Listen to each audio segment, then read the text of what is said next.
Hello viewers, Dasara నవరాత్రుల్లో అమ్మవారి అలంకరణలు నివేదించే నైవేద్యాలు చూద్దాం. మొదటి రోజు శ్రీ బాలా త్రిపుర సుందరి దేవికి నైవేద్యం కట్టె పొంగలి. రెండవ రోజు శ్రీ గాయత్రీ దేవికి నైవేద్యం పులిహోర. మూడవ రోజు శ్రీ అన్నపూర్ణాదేవికి నైవేద్యం కొబ్బరి అన్నం. నాలుగవ రోజు శ్రీ లలితా త్రిపుర సుందరి దేవికి నైవేద్యం గారెలు. ఐదవ రోజు శ్రీ మహాచండీ దేవికి నైవేద్యం రవ్వ కేసరి. ఆరవ రోజు శ్రీ మహాలక్ష్మీదేవికి నైవేద్యం బెల్లం పరమాన్నం. ఏడవ రోజు శ్రీ జ్ఞాన సరస్వతీ దేవికి నైవేద్యం దద్దోజనం.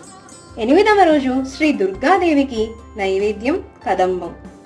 తొమ్మిదవ రోజు శ్రీ మహిషాసురమర్దినీ దేవికి నైవేద్యం చక్ర పొంగలి. ప్రసాదాల ఫుల్ రెసిపీస్ పెద్ద వీడియో కిందనే లింక్ ఇచ్చానండి, క్లిక్ చేసి చూసేయండి.